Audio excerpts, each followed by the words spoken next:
Hi peoples, it's me, Gabrielle, aka fabgogg. Welcome back to yet another OC Lore Talk Speedpaint video. I am just gonna jump right into this one, no dilly-dallying. We're getting straight into business. Y'all know the drill. Check the playlist to catch up on all my previous lore videos if you haven't already. Let's go! Alright, so today I'll be telling y'all about the super cool, super lethal, femme fatale girl boss, Amori Himura. So, I do just want to mention right off the bat, Amori is technically not my character.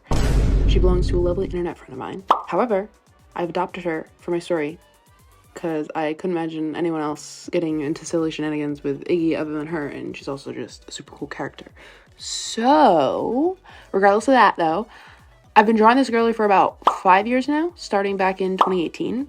Her character design, foundation, hasn't had any drastic changes. She's just gone through many phases of haircuts, I'd say. I do think the wolf cut that she has now is very fitting for her. I feel like the choppy, stylishly messy look goes well with her personality, which is very all over the place, kind of, in a good way, I guess. Because she's a little crazy, but not in the toxic, Seth kind of crazy way. But we'll get into that later.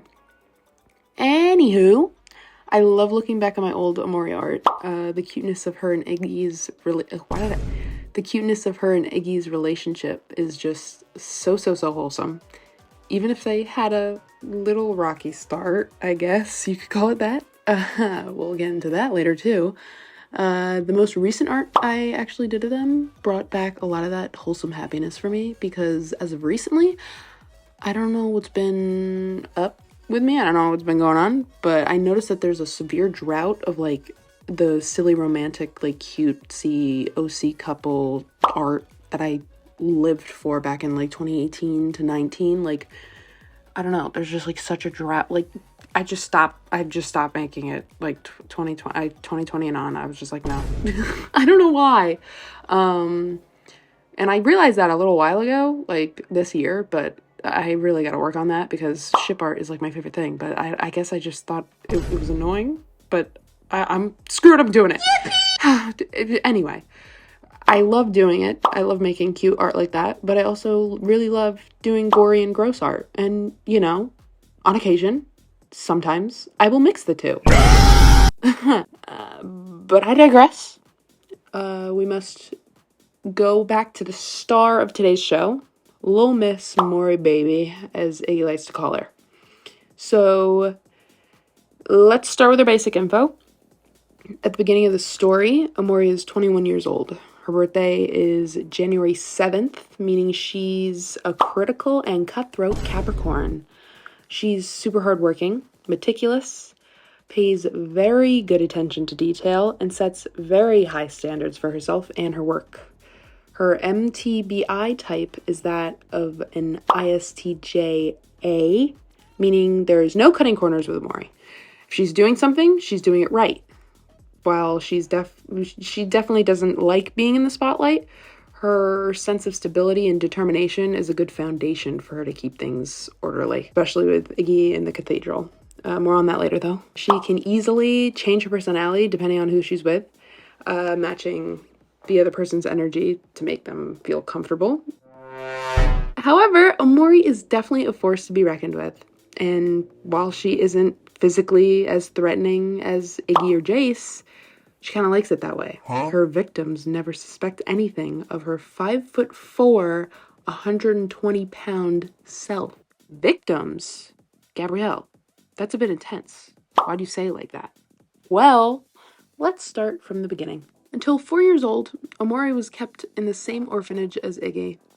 They never interacted with each other, though, and they really didn't know of each other's existence, as the span of time that Amori was being taken care of at the orphanage lined up perfectly with Iggy's deep dive into his emo phase. While Iggy was being busy with his emo, bullied 11-year-old self, Amori was picked up again by her biological parents. And throughout the remainder of her childhood, Amori practically had never seen the light of day again. Her parents treated her as a science project, holding her captive with no regard to her well-being, just keeping her alive for their, own scientific benefit. With, you guessed it, Terabane. But why, oh why would these terrible people do such horrific things to their own daughter? Well, because she was in fact their daughter. With the newly initiated single child rule in Dispatera, there was no one to carry on the Himura last name, so Amori was seen as an expendable disappointment. As screwed up as that is. There was nothing she could contribute to society, because if she were to have some sort of success, it would all be for naught, as her last name would change after marriage. Sure, her parents could have just had her not get married, but the future of the family's last name would sput her out, Amori being the last of the bloodline. Now, like Keiko and Jace, one of Amori's parents had to be a doctor of some sort, right? They wouldn't do these screwed up tests out of pure curiosity, right? Well, the world may never know, as not much is known about her parents since their information had been completely wiped from the Dispatera records.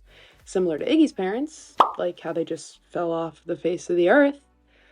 However, with Amori's parents, they didn't just magically, suspiciously, disappear. Amori took it upon herself to deal with them. She didn't quite know the full extent or toll of how the Terabane was affecting her natural abilities, but she did in fact know that if she didn't make a move soon, she would end up dead before the age of 18. So, at the age of 13, she saved herself, killing her parents in the process. Murdered them. Anyway, she was finally free to experience the outside world and get herself acquainted with integrating herself into society. Her abilities were made clear to her at this point, as her agility and fighting skills, both offensive and defensive, were obviously heightened. She trained in disciplines such as Aikido, Judo, and good old Karate. Unlike Jace, she doesn't have the blessing of being large, so she focuses on using her opponent's body weight against them. After all, the bigger they are, the harder they fall, right? So, she's 13, parents are dead, her mental health is garbage. What does she decide to do? Lure in old creepy men with her vixen-like alluring charm, and boom! She kills them and takes their money. She mostly did this with men in the South, keeping a low profile, because if she tried it in the North, she knew things would definitely end up bad for her. The North's government and hovering police force would quickly pick up on a stunt like this. Plus, the Civil War had just happened, and things were nowhere near chill between the North and the South. So she just worked her way through Southern Dispatera's richest men for the next 5-ish years. Her options were eventually becoming slim at this point, and she even considered delving into the North, as at this point, 5 years later, the tension between the North and the South was somewhat subsided. Better. However, there was a new head honcho in town, at least in terms of drug dealing. She had heard of this guy before, though, through the grapevine. He seemed to be a pretty big deal in the betting world, specifically, with the illegal underground fights occurring in the South. 25-year-old Iggy was really making a name for himself at this point, getting more involved in the illegal organized crimes of the South. And also, in Iggy's lore video, I referred to this as the Southern Dispatera Mafia, and in, like, simple modern terms, that is technically what he's a part of and dealing with and what's going on in this book. But for my stories universe, it's not like the Mafia, it's like it's the same vibe, but it goes under a different name. In my stories universe terms, the underground organization is referred to as Dispatera's organized crime, more commonly known as the DOC. So, with her new target planned, Amori makes some moves to meet with Iggy. Luring him in, planning to do what she did with all of her other victims. See why I said that now? Because they're off with their head, which was, she's gonna kill him and steal his money. But, oh, Mr. Everett. Such a charming and handsome man. I would be lying if I said he didn't pull on Amori's non-existent heartstrings at least a little bit with that suave charm. Amori decides to spare him, and he's a bit freaked out, naturally, but being a little crazy himself, takes a whole lot of interest in Amori and what her whole deal is and why she's doing this, and he sees her potential not only as an assassin, but also as a partner. I guess a partner in crime, quite literally, but also a lover. One thing leads to another. They get together, both romantically and with their work, soon clawing their way up to power, being the new runners of the DOC. So, for her music taste, there's definitely a lot of Iggy emo influence, as he really helped to expose her to new, nice pleasures and things in life, I guess, like stuff other than just money, like music. I don't know, like what's something silly that he likes, like alcohol. I don't know. Anyway, her favorite go-to band is Radiohead. She's like the Radiohead girl to Iggy's Deftones boy, or however the meme goes.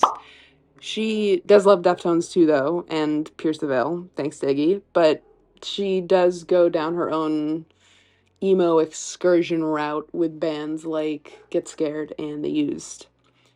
A little more on the opposite side of her music spectrum, she likes Chase Atlantic and The Neighborhood. OMG, just like Keiko. We love shared interests. That's another thing. For Amori's relationship with Keiko, while on the outside being very different, they have a common ground, definitely. Both of their childhoods were yoinked and soiled. With some similarities and differences in the nuances, sure, but still, something to bond over when they eventually meet in Act 1. I love that scene so much. I am so excited to draw it. But for that, you're going to have to wait to see how their best friendliness blossoms and flourishes in the final comic. Same thing goes for Amori and Iggy's crazy unhinged illegal adventures. Y'all gotta wait. But yeah, that's about all I got for this one. I really like how this drawing came out. It's very cute, and it encapsulates her character very well. And I can't believe I only have like one more of these to do. This is crazy. I'm probably going to delve into the history of Dispatera next, because that I feel like that'd make for an interesting video. And I'll also record some storyboarding and stuff, because I know there is some interest on that. The like little thumbnail sketches that I do traditionally, just to plan out my thought process. But yeah, I hope you guys like the drawing. I hope you guys like the lore, and I will see you in the next video. Ciao, ta-ta, toodles.